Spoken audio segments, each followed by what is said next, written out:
ദാറുൽ മുബീൻ മജ്ലിസ് കാണുന്ന പ്രിയമുള്ള മുത്തുമുഅ്മിനീങ്ങളെ, പരിശുദ്ധമായ റജബ് മാസം അല്ലാഹു സുബ്ഹാനഹു വ തആല നമ്മളുടെ മക്കളിലും കുടുംബത്തിലും സമ്പത്തിലും കച്ചവടത്തിലും വീട്ടിലും നമ്മളുടെ എന്തെല്ലാം കാര്യങ്ങളുണ്ടോ അവിടെയൊക്കെ ബറക്കത്തുകൾ കോരിച്ചെരിയുന്ന മാസമാണ്. അതുകൊണ്ട് തന്നെ ധാരാളം അല്ലാഹു സുബ്ഹാനഹു വ തആല ബറക്കത്ത് നൽകുമെന്ന് റസൂലുള്ള പഠിപ്പിച്ച അത്ഭുതകരമായ ഒരു സൂറത്തുണ്ട്. ഈ സൂറത്ത് ഈ മാസം ധാരാളം നമ്മൾ പാരായണം ചെയ്യണം. എന്നാൽ നമ്മൾക്ക് ഒരുപാട് ബറക്കത്ത് അല്ലാഹു സുബ്ഹാനഹു വ തആല നൽകുകയാണ്. സാമ്പത്തികമായ അഭിവൃദ്ധി നൽകുകയാണ്. നമ്മളെ പാപങ്ങൾ അള്ളാഹു പുറത്തു നൽകുകയാണ്. ഏതാണ് ആ അത്ഭുതകരമായ സൂറത്ത് എന്ന് നമ്മൾക്ക് വിശദമായി പഠിക്കാം. അള്ളാഹു തൗഫീഖ് പ്രദാനം ചെയ്യട്ടെ. അസ്സലാമു അലൈക്കും വറഹ്മത്തുള്ളാഹി വബറകാതുഹു. അൽഹംദുലില്ലാഹി റബ്ബിൽ ആലമീൻ വൽ ആഖിബത്തു ലിൽ മുത്തഖീൻ. അസ്സലാത്തു വസ്സലാമു അലൈക യാ റസൂലല്ലാഹ്. ദാറുൽ മുബീൻ മജ്ലിസ് കാണുന്ന പ്രിയമുള്ള മുത്തുമുഅ്മിനീങ്ങളെ, നിങ്ങളെ എല്ലാവരെയും നമ്മളെ മജ്ലിസിലേക്ക് ഹൃദ്യമായി സ്വാഗതം ചെയ്യുകയാണ്. ആദ്യമായി നമ്മളെ മജ്ലിസ് കാണുന്നവരെ സബ്സ്ക്രൈബ് ചെയ്യാനും ബെല്ലൈക്കൺ അമർത്താനും ലൈക്ക് ചെയ്യാനും മറക്കരുത് എന്ന് ഓർമ്മപ്പെടുത്തുകയാണ്. അള്ളാഹു അനുഗ്രഹിക്കട്ടെ, അള്ളാഹു സ്വീകരിക്കട്ടെ. ധാരാളം ആളുകൾ ദുആ കൊണ്ട് വസിയത്ത് ചെയ്തിട്ടുണ്ട്. എല്ലാവരുടെ പ്രശ്നങ്ങളും പ്രയാസങ്ങളും അള്ളാഹു സുബ്ഹാനഹു വ തആല അകറ്റി കൊടുക്കട്ടെ, ഈമാൻ നൽകി അനുഗ്രഹിക്കുമാറാകട്ടെ. എല്ലാ കാര്യങ്ങളും അള്ളാഹു എളുപ്പമാക്കി കൊടുക്കട്ടെ. എൻ്റെ പ്രിയമുള്ള സഹോദരി സഹോദരന്മാരെ, പരിശുദ്ധമായ റജബ് മാസം നമ്മൾക്കറിയാം അള്ളാഹു സുബ്ഹാനഹു വ തആല ധാരാളം ബറക്കത്ത് കോരിച്ചെരിയുന്ന മാസമാണ്. അതുപോലെ തന്നെ നമ്മളെ പാപങ്ങൾ അല്ലാഹു സുബ്ഹാനഹു വ തആല മാപ്പ് നൽകുന്ന വളരെ പ്രധാനപ്പെട്ട ഒരു മാസമാണ് പരിശുദ്ധമായ റജബ് മാസം. എന്തുകൊണ്ടാണ് റജബ് മാസത്തിൽ ഇത്ര പവിത്രത ലഭിക്കാനുള്ള കാരണം, ഇത്ര ബറക്കത്ത് ലഭിക്കാനുള്ള കാരണം? അല്ലാഹുവിന്റെ റസൂൽ സല്ലല്ലാഹു അലൈഹി വസല്ലമ തങ്ങളുടെ പ്രാർത്ഥനയാണ്. അല്ലാഹുവിന്റെ റസൂൽ പരിശുദ്ധമായ റജബ് മാസം കടന്നു വന്നാൽ പ്രാർത്ഥിക്കുമായിരുന്നു, അല്ലാഹുമ്മ ബാരിക് ലനാ ഫീ റജബ വ ശഅബാൻ വബല്ലിഗ്നാ റമളാൻ. അല്ലാഹുമ്മ ബാരിക് ലനാ ഫീ റജബ വ ശഅബാൻ. അല്ലാഹുവേ, റജബിൽ ഞങ്ങൾക്ക് ബറക്കത്ത് ചെയ്യണം. ഇത് റസൂലുള്ളാഹിന്റെ പ്രാർത്ഥനയാണ്. വ ശഅബാൻ, ശഅബാനിലും ഞങ്ങൾക്ക് ബറക്കത്ത് ചെയ്യണേ. ഇത് റസൂലുള്ളാഹിന്റെ പ്രാർത്ഥനയാണ്. അതുകൊണ്ടാണ് അല്ലാഹു സുബ്ഹാനഹു വ തആല പരിശുദ്ധമായ റജബ് മാസത്തിൽ ഇത്ര അധികം ബറക്കത്ത് ചെയ്യാനുള്ള കാരണം. എൻ്റെ പ്രിയമുള്ളവരെ, പരിശുദ്ധ ഖുർആനിൽ അത്ഭുതകരമായ ഒരു സൂറത്തുണ്ട്. ഈ സൂറത്ത് നമ്മൾ ഈ മാസം ധാരാളം പതിവാക്കി കഴിഞ്ഞാൽ നമ്മൾക്ക് റജബ് മാസത്തിൽ ലഭിക്കുന്ന ബറക്കത്തിനേക്കാൾ കൂടുതൽ ബറക്കത്ത് അല്ലാഹു സുബ്ഹാനഹു വ തആല നൽകാൻ അത് കാരണമാകുമെന്നുള്ളതാണ്. മാത്രമല്ല, ഈ സൂറത്ത് നമ്മൾ പാരായണം ചെയ്തു കഴിഞ്ഞാൽ 10 ബറക്കത്ത് പ്രത്യേകം അല്ലാഹു സുബ്ഹാനഹു വ തആല നൽകുമെന്ന് മഹാനായ നബി സല്ലല്ലാഹു അലൈഹി വസല്ലമ തങ്ങൾ നമ്മളെ പഠിപ്പിച്ചിട്ടുണ്ട്. ഏതാണ് ആ അത്ഭുതകരമായ സൂറത്ത്? ആ സൂറത്തിനെ കുറിച്ച് ഹബീബായ തങ്ങൾ എന്താണ് നമ്മളെ പഠിപ്പിച്ചത്? നമ്മൾക്കൊന്ന് പരിശോധിച്ചു നോക്കാം. ഇഖ്റഉ സൂറത്ത് യാസീൻ. ഹബീബായ തങ്ങൾ പറയാണ്, നിങ്ങൾ സൂറത്ത് യാസീൻ പാരായണം ചെയ്യണേ. റസൂലുള്ളാഹിന്റെ കൽപ്പനയാണ്.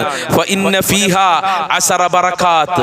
സൂറത്ത് യാസീനിൽ 10 ബറക്കത്ത് അല്ലാഹു സുബ്ഹാനഹു വ തആല വെച്ചിട്ടുണ്ട്. എത്ര ബറക്കത്താ? 10 ബറക്കത്ത് അല്ലാഹു സുബ്ഹാനഹു വ തആല വെച്ചിട്ടുണ്ട്. പരിശുദ്ധമായ സൂറത്ത് യാസീൻ കാണാതെ അറിയാത്തവര് വളരെ ചുരുങ്ങിയേ ഉണ്ടാവുള്ളൂ. കാരണം മദ്രസ പഠനത്തിൽ തന്നെ സൂറത്ത് യാസീൻ ഹിഫ്ളാക്കാൻ പഠിപ്പിക്കുന്നുണ്ട്. മദ്രസയിൽ 5ാം ക്ലാസ് മുതൽ തന്നെ പരിശുദ്ധമായ സൂറത്ത് യാസീൻ കാണാതെ പഠിപ്പിക്കുന്നുണ്ട്. അതെന്താ അതിന്റെ കാരണം? അത്രയും പവറാണ് പരിശുദ്ധമായ സൂറത്തു യാസീൻ എന്ന് പറയുന്നത്. അപ്പൊ ഈ മാസത്തിൽ നമ്മൾക്ക് ധാരാളം ബറക്കത്ത് ലഭിക്കാൻ സൂറത്ത് യാസീൻ നമ്മൾ എത്രത്തോളം കഴിയുമോ അത്രത്തോളം പാരായണം ചെയ്യുക. തഹജ്ജുദ് നിസ്കാരത്തിന്റെ ശേഷം, ളുഹർ നിസ്കാരത്തിന്റെ ശേഷം, വിത്ർ നിസ്കാരത്തിന്റെ ശേഷമൊക്കെ നമ്മൾക്ക് ഒഴിവുള്ള സമയത്തൊക്കെ സൂറത്ത് യാസീൻ നമ്മൾ പാരായണം ചെയ്യാൻ ശ്രമിക്കണേ എന്ന് ഞാൻ ഓർമ്മപ്പെടുത്തുകയാണ്. അല്ലാഹുവിന്റെ റസൂൽ പറയുകയാണ്, മാ ഖറഅഹാ ജാഇഉൻ ഇല്ലാ ശുബിആ. ദാരിദ്ര്യമുള്ള ഒരാളാണ് സൂറത്ത് യാസീൻ ഓതിയെങ്കിൽ, അഥവാ പട്ടിണിയാണ്, ഭക്ഷണം വാങ്ങാൻ പോലും കയ്യിൽ ക്യാഷ് ഇല്ലാത്ത ഒരാള് സൂറത്ത് യാസീൻ പാരായണം ചെയ്തു കഴിഞ്ഞാൽ ഇല്ലാ ശുബിആ, അല്ലാഹുവിന്റെ ദാരിദ്ര്യം മാറ്റി കൊടുക്കും. അവന്റെ വിശപ്പ് അല്ലാഹു അകറ്റി കൊടുക്കും. അല്ലാഹു ഭക്ഷണം കൊടുക്കും. അല്ലാഹു ഭക്ഷണത്തിൽ വിശാല നൽകുമെന്നുള്ളതാണ്. ഒരാളുടെ അടുക്കൽ പോയിട്ട് ഇന്ന് ഭക്ഷണം കഴിക്കാൻ ഒന്നുമില്ല, ഇന്ന് പട്ടിണിയാണ് എന്ന് പറയേണ്ട ഒരു അവസ്ഥ നമ്മൾക്കോ നമ്മളെ കുടുംബത്തിനോ ഉണ്ടാവൂല. അതിനെന്ത് വേണം? സൂറത്തു യാസീൻ ധാരാളം പാരായണം ചെയ്യണം. മറ്റൊരു ബർക്കത്ത് അല്ലാഹുവിന്റെ റസൂൽ പറയാണ്, വമാ ഖറഅഹാ ആരിൻ ഇല്ലക്തുസിയാ. വസ്ത്രം വാങ്ങാൻ പോലും ക്യാഷ് ഇല്ലാത്ത ഒരാൾ സൂറത്ത് യാസീൻ ഓതിയാൽ, ചില ആളുകൾ പറയുന്നത് കേട്ടിട്ടില്ല, സ്കൂൾ തുറന്നു കഴിഞ്ഞാൽ മക്കൾക്ക് യൂണിഫോം വാങ്ങാൻ ക്യാഷ് ഇല്ല, മദ്രസ തുറന്നു കഴിഞ്ഞാൽ അവർക്ക് മദ്രസയിലുള്ള യൂണിഫോം വാങ്ങാൻ ക്യാഷ് ഇല്ല, പെരുന്നാൾ എത്തിക്കഴിഞ്ഞാൽ മക്കൾക്ക് ഡ്രസ്സ് വാങ്ങാൻ പോലും, ഒരു ഭാര്യയ്ക്ക് ഒരു മാക്സി വാങ്ങിക്കൊടുക്കാൻ, ഒരു ഷോള് വാങ്ങിക്കൊടുക്കാൻ പോലും ക്യാഷ് ഇല്ല എന്ന് പറയുന്ന എത്ര ആളുകളെ കണ്ടിട്ടുണ്ട്. എന്നാൽ എൻ്റെ പ്രിയമുള്ളവരെ, അങ്ങനെ വസ്ത്രം വാങ്ങാൻ, ഡ്രസ്സ് വാങ്ങാൻ ക്യാഷ് ഇല്ലാത്ത ഒരാള് സൂറത്ത് യാസീൻ പാരായണം ചെയ്തു കഴിഞ്ഞാൽ അള്ളാഹു അതിനുള്ള സമ്പത്ത് കൊടുക്കും, അള്ളാഹു അവനിക്ക് ഡ്രസ്സ് കൊടുക്കും. ഇത് റസൂലുള്ളാന്റെ വാക്കാണ്. റസൂലുള്ളാന്റെ വാക്ക് ഒരിക്കലും തള്ളിക്കളയാൻ കഴിയൂല. അള്ളാഹുവിന്റെ റസൂൽ അള്ളാഹുവിൽ നിന്ന് ഓർഡർ ഇല്ലാതെ ഒന്നും സംസാരിക്കാറില്ല. വമാ യൻതിഖു അനിൽ ഹവാ ഇൻ ഹുവ ഇല്ലാ വഹിയുഹാ. അള്ളാഹുവിൽ നിന്ന് വഹി ഇറങ്ങാതെ ഇങ്ങനത്തെ കാര്യങ്ങളൊന്നും അള്ളാഹ് റസൂൽ സംസാരിക്കൂല. ഇത് അള്ളാഹ് റസൂൽ പറഞ്ഞതാണ്. വസ്ത്രം വാങ്ങാൻ ക്യാഷ് ഇല്ലാത്ത ഒരാള്, വസ്ത്രമില്ലാത്ത ഒരാൾ യാസീൻ സൂറത്ത് ഓതി കഴിഞ്ഞാൽ അള്ളാഹു അവനിക്ക് ഡ്രസ്സ് കൊടുക്കുകയാണ്. വമാ ഖറഹ അഅ്സബുൻ ഇല്ലാ തസവ്വജ. വിവാഹം ശരിയാകാത്ത ഒരാള്, വിവാഹിതനാവാത്ത ഒരാള്. ചില ആളുകൾ, എത്രയോ ഉമ്മമാര് പറഞ്ഞിട്ടുണ്ട്. ഒരു ഉമ്മ വിളിച്ചിട്ട് പറഞ്ഞു, ഉസ്താദെ 24 വയസ്സിൽ വിവാഹം അന്വേഷിക്കൽ തുടങ്ങിയിട്ടാണ്, ഇപ്പൊ 30 വയസ്സ് കഴിഞ്ഞ് 31 വയസ്സിലേക്ക് കടന്നു, ഇപ്പോഴും വിവാഹം ശരിയായിട്ടില്ല. കുറെ ആളുകൾ മുടക്കാണ്. ഇനി ശരിയായാൽ തന്നെ പല തടസ്സങ്ങളും കാരണം അത് മുടങ്ങിക്കിടക്കുകയാണെന്ന് എത്രയോ ഉമ്മമാര് പറഞ്ഞിട്ടുണ്ട്. എൻ്റെ പ്രിയമുള്ളവരെ, സൂറത്ത് യാസീൻ നല്ല മനസ്സോടെ, നിഷ്കളങ്ക മനസ്സോടെ നിങ്ങൾ ഓതിക്കോ, വിവാഹം ശരിയാകും. വിവാഹം കഴിക്കാത്ത ഒരാള്, വിവാഹം ശരിയാവാത്ത ഒരാളാണ് സൂറത്ത് യാസീൻ ഓതിയതെങ്കിൽ ഇല്ലാ തസവ്വജ, അവന്റെ വിവാഹം ശരിയാകും, അവന്റെ വിവാഹം നടക്കുമെന്നുള്ളതാണ്. നാലാമത്തെ ബറക്കത്ത് അല്ലാഹുവിന്റെ റസൂൽ പറയാണ്, വമാ ഖറഅഹ ഖായിഫുൻ ഇല്ലാ ഉമിന. നല്ല പേടിയുള്ള ഒരാള്, ധാരാളം ശത്രുക്കളുണ്ട്, ശത്രുക്കളിൽ നിന്ന് ഭയമാണ്, അതല്ലെങ്കിൽ സിഹ്റിന് ഭയമുണ്ട്, കണ്ണീറിന് ഭയമാണ്, പൈശാചികമായ ഭയപ്പാടാണ്. എന്നാൽ സൂറത്ത് യാസീൻ ഓതിക്കോ, ഇല്ലാ ഉമിന, അതിൽ നിന്ന് രക്ഷപ്പെടാൻ കഴിയും. നിന്റെ ഹൃദയത്തിലുള്ള ഭയം അല്ലാഹു സുബ്ഹാനഹു വ തആല സൂറത്ത് യാസീൻ ഓതിയ കാരണത്താൽ എടുത്തു കളയുകയാണ്. മറ്റൊരു ബർക്കത്ത്, വമാ ഖറഅഹ മസ്ജൂനുൻ ഇല്ലാ ഫുരിജാനുൻ. ഒരാളെ ജയിലിൽ ഇട്ടിട്ടുണ്ട്, ജയിലിൽ കിടന്നിട്ട് സൂറത്ത് യാസീൻ ഓതിയാൽ സുബ്ഹാനല്ലാഹ് നിനക്ക് ജയിൽ മോചനം ലഭിക്കും. എത്രയോ ഉമ്മമാര് നമ്മളെ മജ്‌ലിസിൽ ദുആ കൊണ്ട് വസിയത്ത് ചെയ്യുന്ന, മക്കൾ ജയിലിലാണ്, ഭർത്താവ് ജയിലിലാണ്, ഉപ്പ ജയിലിലാണ്, ദുആ ചെയ്യണം ഉസ്താദേ എന്ന്. അല്ലാഹുവേ, ജയിലകപ്പെട്ട ആളുകൾക്ക് സൂറത്ത് യാസീന്റെ ബർക്കത്ത് കൊണ്ട്, പരിശുദ്ധമായ റജബ് മാസത്തിന്റെ ബർക്കത്ത് കൊണ്ട് ജയിൽ മോചനം നൽകണേ റഹ്മാനെ. അത്തരം മുസീബത്തുകളെ തൊട്ട് ഞങ്ങളെയും ഞങ്ങളെ മക്കളെ, കുടുംബങ്ങളെ, ഭർത്താക്കന്മാരെ, ഞങ്ങളുമായി ബന്ധപ്പെട്ടവരെ കാത്തു രക്ഷിക്കണേ അല്ലാ. അപ്പൊ ജയിൽ എന്ന് പറഞ്ഞാൽ അത് വല്ലാത്തൊരു മുസീബത്താണ്. അപ്പൊ ജയിൽ മോചനം ലഭിക്കാൻ, ഭർത്താവ് ജയിലിലാണെങ്കിൽ ഭാര്യമാര് വീട്ടിൽ നിന്ന് ഓതിക്കോളിയും, നിയത്താക്കി നേർച്ചയാക്കി ഓതിക്കോളിയും. മക്കൾ ജയിലിലാണെങ്കിൽ ഉമ്മമാർ ഓതിക്കാളിയും. ആത്മാർത്ഥയോട് ഓതണം. മനസ്സിലെ കുശുമ്പും കുനുട്ടൊക്കെ മാറ്റി ചോദണം. അങ്ങനെ കുശുമ്പും കുനുട്ടൊക്കെ മനസ്സിൽ വെച്ചിട്ട് നിങ്ങളൊന്നും ഓതണ്ട, ഒരു കാര്യം ഉണ്ടാവില്ല എന്ന് പ്രത്യേകം ഞാൻ ഓർമ്മപ്പെടുത്തുകയാണ്. അപ്പൊ ജയിൽ മോചനത്തിന് വേണ്ടി സൂറത്ത് യാസീൻ ഓതിയാൽ ഇല്ലാ ഫുരിജ അൻഹു, അതിൽ നിന്ന് മോചനം ലഭിക്കുകയാണ്. മറ്റൊരു പക്കത്ത് അല്ലാഹുവിന്റെ റസൂൽ പറയാണ്, വമാ ഖറഅഹ മുസാഫിറുൻ ഇല്ലാ ഉഈന അലാ സഫരിഹി. യാത്ര പോകുന്ന ഒരാളാണ് സൂറത്തു യാസീൻ ഓതുന്നെങ്കിൽ അവന്റെ യാത്രയിൽ അല്ലാഹു സുബ്ഹാനഹു വ തആല സഹായം നൽകും. യാത്ര എന്ന് പറയുന്നത് അപകടം പിടിച്ചതാണ്. എത്രയോ ആളുകൾ യാത്രയിലാണ് മരണപ്പെട്ടു പോകുന്നത്, അപകടം കൊണ്ട്, ആക്സിഡന്റ് കൊണ്ട്. നമ്മളൊക്കെ വാഹനത്തിൽ യാത്ര ചെയ്യുന്നവരാണ്. അല്ലാഹുവേ, ആക്സിഡന്റ് പോലത്തെ അപകടങ്ങളെ തൊട്ട് ഞങ്ങളെയും ബന്ധപ്പെട്ടവരെയും നീ കാത്തുരക്ഷിക്കണേ റഹ്മാനെ. ധാരാളം ആളുകൾ അവരുടെ ജോലി തന്നെ യാത്രയാണ്, വാഹനത്തിൽ യാത്ര ചെയ്യണം, എന്നാലേ ജോലി ലഭിക്കുള്ളൂ. അങ്ങനത്തെ ആളുകളുണ്ട്. അല്ലാഹു അവർക്കൊക്കെ നീ സംരക്ഷണം നൽകണേ റഹ്മാനെ. അപ്പൊ യാത്ര പോകുമ്പോൾ, ജോലിയാണെങ്കിലും യാത്ര പോകുമ്പോൾ നമ്മൾ സുബീക്ക് ഒരു യാസീൻ സൂറത്ത് ഓതുക, യാത്രയിൽ സന്തോഷം ലഭിക്കാൻ, അപകടങ്ങളൊന്നും ഇല്ലാതിരിക്കാൻ. അതിനെവിടെ സമയം കണ്ട് നമ്മൾ കണ്ടെത്തി കഴിഞ്ഞാൽ സമയം ഉണ്ടാകും, എല്ലാറ്റിനും സമയം ഉണ്ടാകും. പക്ഷെ നമുക്ക് ഒഴിവില്ല, മടിയായിപ്പോയി. അല്ലാഹു മടിയെ തൊട്ട് നമ്മളെല്ലാവരെയും കാത്തു രക്ഷിക്കുമാറാകട്ടെ. മടി ഉണ്ടായാൽ തന്നെ നമ്മൾ ദാരിദ്ര്യത്തിൽ അകപ്പെട്ടു പോകുമെന്നുള്ളതാണ്. അല്ലാഹു കാക്കട്ടെ. അപ്പൊ യാത്ര പോകുന്നതിന്റെ മുമ്പ് ഒരാൾ എന്ത് ചെയ്യണം? സൂറത്ത് യാസീൻ ഓതിയാൽ അവന്റെ യാത്രയിൽ അള്ളാഹു അവനെ സഹായിക്കും. ആരെ? ഈ ക്ലാസ് എടുക്കുന്ന ജാബൃതാരിമിയല്ല, അല്ലെങ്കിൽ നമ്മളെ കൂട്ടുകാരല്ല, അള്ളാഹ് സഹായിക്കുന്ന പറഞ്ഞത്. പിന്നെ നമുക്ക് എന്തിനാ പേടി? പിന്നെ ആരെ സഹായം ഇല്ലെങ്കിലും എന്ത് വേണ്ടില്ല, കാരണം എന്താ? അള്ളാഹിന്റെ സഹായമുണ്ട്. അതുപോലെ തന്നെ മറ്റൊരു ബർക്കത്ത് അല്ലാഹുവിന്റെ റസൂൽ പറയാണ്, വമാ ഖറഅഹ റജുലുൻ ലല്ലത്ത് ലഹു ലാല്ലത്തുൻ ഇല്ലാ വജദഹ. ഒരു മനുഷ്യന്റെ വസ്തു നഷ്ടപ്പെട്ടു പോയി, അല്ലെങ്കിൽ വസ്തു കാണാതെയായി, അങ്ങനത്തെ ഒരു അവസ്ഥയിൽ അത് ലഭിക്കാൻ വേണ്ടി എത്രയോ ഉമ്മമാര് പറഞ്ഞിട്ട് സ്വർണം നഷ്ടപ്പെട്ടു, ക്യാഷ് നഷ്ടപ്പെട്ടു, കളഞ്ഞുപോയി എന്നൊക്കെ. അത് തിരികെ ലഭിക്കാൻ സൂറത്ത് യാസീൻ ഓതിയാൽ മതി, എന്നാൽ അത് തിരിച്ചു ലഭിക്കുമെന്ന് മഹാന്മാര് പഠിപ്പിച്ചു. എന്നല്ല, ഹബീബായ തങ്ങൾ തന്നെ നമ്മളെ പഠിപ്പിച്ചിട്ടുണ്ട്. വമാ കുരിഅത് ലാഹികത്ത് ഇന്ദ മയ്യിത്തിൻ ഇല്ലാ ഖുഫിഫ അൻഹു. ഒരാൾ മരണമാസന്നമായവരുടെ അടുക്കലാണ് സൂറത്ത് യാസീൻ ഓതിയൽ. ഒരാൾ മരണത്തിലേക്ക് ഇങ്ങനെ പോവുകയാണ്, അവന്റെ അടുക്കൽ വെച്ച് സൂറത്ത് യാസീൻ ഓതി കഴിഞ്ഞാൽ ഇല്ലാ ഖുഫിഫ അൻഹു, മരണവേദന ലഘുവാക്കപ്പെടും. മരണവേദന എന്ന് പറയുന്നത് സഹിക്കാൻ പറ്റൂല എന്നാ പറഞ്ഞത്. അള്ളാഹുവിന്റെ റസൂല് വരെ റൂഹിനെ പിടിക്കുമ്പോ അസ്രായിൽ അലൈഹി സ്വലാമിനോട് പറഞ്ഞു അത്രേ, അസ്രായിലെ ഇന്നലിൽ മൗത്തില സക്കറാത്ത്. ആരാ പറഞ്ഞത്? ഹബീബായ തങ്ങള്. എന്താ പറഞ്ഞത്? ഇന്നലിൽ മൗത്തില സക്കറാത്ത്. അസ്രായിലെ മരണത്തിന് കുറച്ചൊക്കെ വേദന ഉണ്ട് ട്ടോ. സുബ്ഹാനല്ലാഹ്, ലോകത്തിന്റെ നേതാവ് മുത്തു മുഹമ്മദ് മുസ്തഫ, മദീനയിലെ നേതാവ്, മദീനയിലെ താജദാരി മുഹമ്മദ് മുസ്തഫ, നമ്മളെയൊക്കെ മാണിക്യക്കല്ല് മുഹമ്മദ് മുസ്തഫ. സലാത്ത് ചൊല്ലി ഉമ്മമാരെ, ആ മുത്ത് നബിയാ പറയുന്നത്. അസ്രായിൽ അലൈഹിസ്സലാം അല്ലാഹുവിന്റെ റസൂലിന്റെ റൂഹിനെ പിടിക്കുമ്പോ ഇന്നലിൽ മൗത്തില സക്കറാത്ത്, അസ്രായിലെ മരണത്തിന് കുറച്ചൊക്കെ വേദന ഉണ്ട് ട്ടോ. ആ സമയത്താണ് നബിയോട് പറഞ്ഞ, നബിയെ നിങ്ങളെ റൂഹിനെ ഞാൻ പിടിക്കുന്നത് വെണ്ണയിൽപ്പെട്ട മുടിനാര് വലിച്ചെടുക്കുന്നത് പോലെയാണ്. ആ സമയത്ത് അല്ലാഹുവിന്റെ റസൂൽ ചോദിച്ചു, എന്റെ ഉമ്മത്തിങ്ങളുടെ റൂഹ് എങ്ങനെ പിടിക്കുക? ആ സമയത്ത് പറഞ്ഞു, നബിയെ മുള്ളിൻ കൂട്ടത്തിൽപ്പെട്ട വസ്ത്രം വലിച്ചെടുക്കുന്നത് പോലെയാണ് നമ്മളെ റൂഹിനെ പിടിക്കുക. അല്ലാഹുവിന്റെ റസൂൽ കരഞ്ഞു പോയി എന്നാണ്. അത്ര വേദനയല്ല. നിങ്ങളൊന്ന് ആലോചിച്ചോക്കാണ്, മുള്ളിൻ കൂട്ടത്തിൽപ്പെട്ട ഒരു വസ്ത്രം വലിച്ചെടുക്കുമ്പോൾ എത്ര വേദന ഉണ്ടാകും. അള്ളാഹു നമ്മയൊക്കെ കാത്തു രക്ഷിക്കട്ടെ. എന്നാൽ എന്റെ പ്രിയമുള്ളവരെ, മരണമാസന്നമായി കിടക്കുന്ന ഉമ്മ, ഉപ്പ, ഭർത്താവ്, ഭാര്യ ആരാവട്ടെ, അവന്റെ അടുക്കൽ സൂറത്ത് യാസീൻ ഓതിയാൽ ഇല്ലാ ഖുഫിഫ അൻഹു, മരണവേദന ലഘുവാക്കപ്പെടും. സൂറത്ത് യാസീൻ അത്ഭുതല്ലേ? സൂറത്ത് യാസീന്റെ മാത്രം നമ്മൾ പഠിക്കാനായിട്ടാണ്.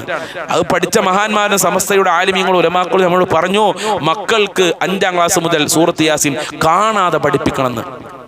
ഒരുപാട് ആയത്തുകളുണ്ട്, എന്നാലും അത് കാണാതെ പഠിപ്പിക്കണമെന്ന് പറയാനുള്ള കാരണം എന്താ? അത്രയും പവറാണ് സൂറത്തു യാസീൻ. മറ്റൊരു ബർക്കത്ത് എന്താണ്? വമാ ഖറഅഹ അത്ശാൻ ഇല്ലാ റുബിയ. നല്ല ദാഹണ്ട വെള്ളമില്ലാത്തൊരവസ്ഥയാണ്.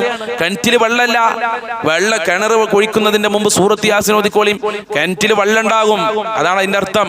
വെള്ളമില്ലാതെ കഷ്ടപ്പെടുന്ന ആളുകൾ, ഇനി സുബ്ഹാനല്ലാഹ് ചൂടാണ് വരാൻ പോകുന്നത്, വെള്ളമൊക്കെ നഷ്ടപ്പെടാൻ കാരണമാകും. സൂറത്ത് യാസീൻ ഓതിക്കോളിയും. നിങ്ങൾ എപ്പോഴും സൂറത്ത് യാസീൻ ഓതുമ്പോൾ മന്ത്രിക്കുക, ഒരു ഗ്ലാസ് വെള്ളം എടുത്തതിൽ മന്ത്രിക്കുക, എന്നിട്ട് ആ വെള്ളം നിങ്ങളെ കിണറ്റിലേക്ക് കൊണ്ടുപോയി ഒഴിക്കുക. ഇൻഷാ അല്ലാഹ് പറ്റൂല, നല്ല ബർക്കത്ത് അല്ലാഹു സുബ്ഹാനഹു വ തആല നൽകുകയാണ്. ആത്മാർത്ഥത്തോടെ ചെയ്യണം കേട്ടോ, അല്ലാഹു ബർക്കത്ത് നൽകും. അപ്പൊ എന്താ പറഞ്ഞത്? ദാഹിക്കുന്ന ഒരാള്, വെള്ളമില്ലാതെ കഷ്ടപ്പെടുന്ന ഒരാള് സൂറത്ത് യാസീൻ ഓതിയാൽ ഇല്ലാ റുബിയ, അവനിക്ക് അല്ലാഹു സുബ്ഹാനഹു വ തആല ഭക്ഷണം കൊടുക്കും, വെള്ളം കൊടുക്കും. എത്ര ബർക്കത്താണ് സൂറത്ത് യാസീൻ. ഇനി ധാരാളം പറയാനുണ്ട്, പറഞ്ഞാലും ഒന്നും തീരൂല. ഇതന്നെ ഇപ്പോൾ ഒരു 10 മിനിറ്റായ 15 മിനിറ്റായ പല ആളുകളും കമന്റ് ഇടാണ്, എന്തിനത്രത്തോനെ വലിച്ചു നീട്ടി പറയുന്നതെന്ന്. അതുകൊണ്ട് ഞാൻ ചുരുക്കി പറയാൻ കഴിയാത്തതുകൊണ്ടാണ്.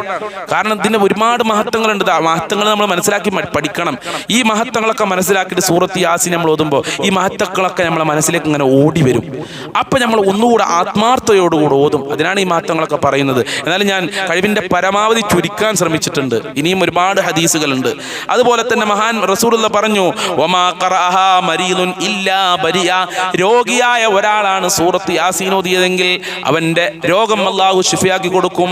അത് ഉമ്മാക്ക് വേണ്ടി മകൻ ഓതിയാലും മതി, നിർച്ചയാക്കിയാൽ മതി. ചിലപ്പോൾ അസുഖത്തിൽ കിടക്കുമ്പോൾ ഓതാൻ കഴിഞ്ഞെന്ന് വരൂല, ഒതുകൊടുക്കാൻ കഴിഞ്ഞെന്ന് വരൂല, കാണാതെ അറിയിച്ചെങ്കിൽ ഓതാം ബൈക്കുന്ന ആളാണ് ഓതാം. അതല്ലെങ്കിൽ ഉമ്മയുടെ അസുഖം മാറാൻ, മക്കളുടെ അസുഖം മാറാൻ മക്കൾ എന്ത് ചെയ്യുക? നീർച്ചയാക്കുക സൂറത്ത് യാസീൻ. എന്നിട്ട് അങ്ങോട്ട് ഓതിക്കോളിയും. ആ രോഗം അല്ലാഹു സുബ്ഹാനഹു വ തആല ശിഫയാക്കുമെന്ന് മുഹമ്മദുർ റസൂലുള്ളാഹി. അല്ലാഹു ഓതാനുള്ള ഭാഗ്യം നൽകട്ടെ.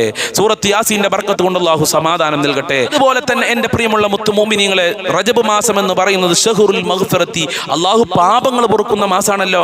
നമ്മളെ പാപങ്ങളൊക്കെ പൊറുക്കണല്ലോ. ധാരാളം തെറ്റുകുറ്റങ്ങൾ നമ്മൾ ചെയ്തിട്ടുണ്ട്. അതിനും ഒരു സൂറത്ത് നമ്മൾ ഓതിയാൽ മതി. അതേതാ സൂറത്ത്? അല്ലാഹുവിന്റെ റസൂൽ പറഞ്ഞു, മൻ ഖറഅ യാസീൻ ഫീ ലൈലത്തിൻ അസ്ബഹ മഗ്ഫൂറൻ ലഹു. ഒരാൾ രാത്രി സൂറത്ത് യാസീൻ ഓതി കഴിഞ്ഞാൽ പ്രഭാതമാകുമ്പോൾ അവന്റെ പാപങ്ങളൊക്കെ അല്ലാഹു പുറത്തു കൊടുത്തിട്ടുണ്ടാകും. അപ്പൊ അതിനെന്ത് മതി? സൂറത്ത് യാസീൻ മതി. അപ്പൊ എന്തുകൊണ്ടും ഈ മാസത്തിൽ ഓതാൻ നല്ല ഒരു സൂറത്താണ് പരിശുദ്ധമായ സൂറത്ത് യാസീൻ എന്ന് പറയുന്നത്. എന്താ കാരണം? ബറക്കത്തിന്റെ മാസമാണ് റജബ് മാസം. ധാരാളം അല്ലാഹു ബറക്കത്ത് നൽകുന്ന സൂറത്താണ് സൂറത്ത് യാസീൻ എന്ന് പറയുന്നത്. അതുപോലെ തന്നെ പാപങ്ങൾ പൊറുക്കുന്ന മാസമാണ് റജബ് മാസം. എന്നാൽ അല്ലാഹു സുബ്ഹാനഹു വ തആല പാപങ്ങൾ പൊറുക്കുന്ന വളരെ പ്രധാനപ്പെട്ട ഒരു സൂറത്താണ് സൂറത്ത് യാസീൻ. അപ്പൊ എന്തുകൊണ്ടും ഈ മാസത്തിൽ സൂറത്ത് യാസീൻ നമ്മൾ ധാരാളം ഓതണം. അല്ലാഹു ഓതാനുള്ള ഭാഗ്യം നൽകട്ടെ. ധാരാളം ആളുകൾ ദുആ കൊണ്ട് വസിയത്ത് ചെയ്തിട്ടുണ്ട്. അല്ലാഹുവേ എല്ലാവരുടെ രോഗങ്ങളും നീ ശിഫ കൊടുക്കണേ അല്ലാ. എല്ലാവരുടെ ആഗ്രഹങ്ങളും നീ പൂർത്തീകരിച്ചു കൊടുക്കണേ റഹ്മാനെ. ജോലിയില്ലാത്തവർക്ക് നല്ല ജോലി കൊടുക്കണേ അല്ലാ. മക്കളുടെ ജോലി ശരിയാകാൻ വേണ്ടി പ്രത്യേകം ദുആ ചെയ്യാൻ പറഞ്ഞ ഉമ്മമാരുണ്ട്. വിദേശ രാജ്യത്തേക്ക് ജോലി ആവശ്യമാർത്ഥം പോയി ജോലി ശരിയാവാതെ കഷ്ടപ്പെടുന്നവരുണ്ട്. ആ മകൾക്ക് പഠിച്ച ജോലി കൊടുക്കണേ അല്ലാ. പരിശുദ്ധ റജബ് മാസം അതിന് കാരണമാക്കണേ അല്ലാ. സൂറത്തു യാസീൻ അതിന് കാരണമാക്കണേ റഹ്മാനെ. അങ്ങനെ ധാരാളം ആളുകൾ ജോലിയില്ലാതെ കഷ്ടപ്പെടുന്നുണ്ട്. അവർക്കൊക്കെ നല്ല ജോലി കൊടുക്കണേ അല്ലാ. പഠിച്ച ജോലി കൊടുത്ത് അനുഗ്രഹിക്കണേ അല്ലാ. പഠിച്ചവനെ ധാരാളം ആളുകൾ കടം കാരണം പ്രയാസത്തിലാണ്. ഈ പരിശുദ്ധമായ റജബ് മാസത്തിന്റെ ബർക്കത്ത് കൊണ്ട് കടങ്ങൾ വീട്ടാനുള്ള തൗഫീഖ് കൊടുക്കണേ അല്ലാ. വീടില്ലാത്തവർക്ക് നല്ല വീട് കൊടുത്ത് അനുഗ്രഹിക്കണേ അല്ലാ. അതിന് ഈ മജ്ലിസും റജബ് മാസവും സൂറത്ത് യാസീനും കാരണമാക്കി കാക്കി അനുഗ്രഹിക്കണേ റഹ്മാനെ. എല്ലാവരുടെ വിഷമങ്ങളും സങ്കടങ്ങളും ദുഃഖങ്ങളും മാറ്റണേ അല്ലാ. എല്ലാവരുടെ കച്ചവടത്തിലും ബിസിനസ്സിലും ജോലിയിലൊക്കെ സാമ്പത്തികമായ അഭിവൃദ്ധി നൽകണേ അല്ലാ. എല്ലാ പ്രയാസങ്ങളും അകറ്റണേ അല്ലാ. മക്കളെ ദുസ്വഭാവങ്ങൾ നന്നാക്കണേ റഹ്മാനെ. മരണപ്പെട്ടുപോയുടെ ഖബർ വിശാലമാക്കി കൊടുക്കണേ അല്ലാ. റാഹത്തിലാക്കണേ അല്ലാ. പെട്ടെന്നുള്ള മരണങ്ങളെ തൊട്ട് ഞങ്ങളെ കാക്കണേ അല്ലാ. ആരൊക്കെ എന്തൊക്കെ പറഞ്ഞു ദുആ കൊണ്ട് വസിയത്ത് ചെയ്തിട്ടുള്ളതൊക്കെ നിനക്കറിയാം. അതെല്ലാം അറിയുന്നവനാണ് നീ. ആ ഉദ്ദേശങ്ങൾ മുഴുവനും നീ പൂർത്തീകരിച്ചു കൊടുക്കണേ അല്ലാ. എല്ലാ കാര്യങ്ങളും എളുപ്പമാക്കി കൊടുക്കണേ അല്ലാ. എല്ലാ ദുഃഖങ്ങളും അകറ്റി കൊടുക്കണേ അല്ലാ. ഞങ്ങളെ എല്ലാ മേഖലയിലും ബർക്കത്തും റഹ്മത്തും കാവലും സന്തോഷവും നൽകണേ അല്ലാ. പെട്ടെന്നുള്ള മരണങ്ങളെ തൊട്ട് കാക്കണേ അല്ലാ. ഞങ്ങൾക്കും ഞങ്ങളെ മാതാപിതാക്കള്, ഭാര്യ, മക്കള്, കുടുംബക്കാര്, ബന്ധപ്പെട്ടവര്, അയൽവാസികള്, ജ്യേഷ്ഠന്മാര്, അനിയത്തിമാര്, ജ്യേഷ്ഠത്തിമാര്, അവരെ കുടുംബക്കാരുണ്ട്. ഞങ്ങൾക്ക് ഭക്ഷണം തന്നവരുണ്ട്, സ്നേഹിച്ചവരുണ്ട്, സഹായിച്ചവരുണ്ട്. എല്ലാവർക്കും നീ ഖൈറും ബർക്കത്തും ഈമാനും തഖ്വയും ആഫിയത്തുള്ള ദീർഘായുസ്സും ആരോഗ്യവും ഇസ്സത്തും ഖുവത്തും റാഹത്തും ഈമാനും തഖ്വയും സാമ്പത്തികമായ അഭിവൃദ്ധിയും നൽകി അനുഗ്രഹിക്കണേ അല്ലാ. ഈ മജ്ലിസിനെ സഹായിക്കുന്നവരെ നീ ഏറ്റെടുക്കണേ അല്ലാ. മറ്റുള്ളവരിലേക്ക് എത്തിക്കുന്നവർക്ക് നീ പ്രത്യേകം സംരക്ഷണം നൽകണേ റഹ്മാനെ. ദുനിയാവിലും ആഖിറത്തിലും വിജയം നൽകണേ അല്ലാ. ഞങ്ങളെ ആഖിബത്ത് നന്നാക്കി തരണേ അല്ലാ. ഞങ്ങൾക്കും മരണപ്പെട്ടു പോയവർക്കും സ്വർഗം നൽകണേ അല്ലാ. ഞങ്ങളെ പാപങ്ങൾ, അവരുടെ പാപങ്ങളൊക്കെ നീ പുറത്തു കൊടുക്കണേ റബ്ബേ. സിഹർ കണ്ണേറുകളെ തൊട്ട് കാക്കണേ അല്ലാ. ഇബാദത്തുകൾ ചെയ്യാൻ 5 വക്ത് നിസ്കരിക്കാനുള്ള മനസ്സ് ഞങ്ങൾക്കും ഞങ്ങളെ മക്കൾക്ക് കുടുംബക്കാർക്ക് നൽകണേ അല്ലാ. ഭാര്യ മക്കൾ കാരണം ഞങ്ങളെ അഭിമാനം നഷ്ടപ്പെടുത്തല്ല. നല്ല അഭിമാനം നൽകണേ റഹ്മാനെ. നല്ല ദാമ്പത്യ ജീവിതം നൽകണേ അല്ലാ. നല്ല ഐക്യം നൽകണേ റഹ്മാനെ. ഭാര്യ ഭർത്താക്കന്മാരെ ദുസ്വഭാവങ്ങളൊക്കെ നന്നാക്കി കൊടുക്കണേ അല്ലാ. അതിനുവേണ്ടി ദുആ കൊണ്ട് വസിയത്തിന് നല്ല സ്വഭാവം കൊടുക്കണേ അല്ലാ. അല്ലാഹുമ്മ അലൈക തവക്കൽനാ വഇലൈക അനബിനാ വഇലൈക്കൽ മസീർ. മുഅ്മിനീങ്ങളെ ഇസ്സത്ത് നീ സംരക്ഷിക്കണേ അല്ലാ. اللهم عليك توكلنا وإليك أنبنا وإليك المصير. ربنا تقبل منا إنك أنت السميع العليم وتب علينا إنك أنت التواب الرحيم واغفر لنا وإياهم بمغفرتك يا أرحم الراحمين يا أرحم الراحمين يا أرحم الراحمين. صلى الله على محمد صلى الله عليه وسلم صلى الله على محمد صلى الله عليه وسلم. اللهم صل على محمد يا ربي صل عليه وسلم. السلام عليكم ورحمة الله وبركاته.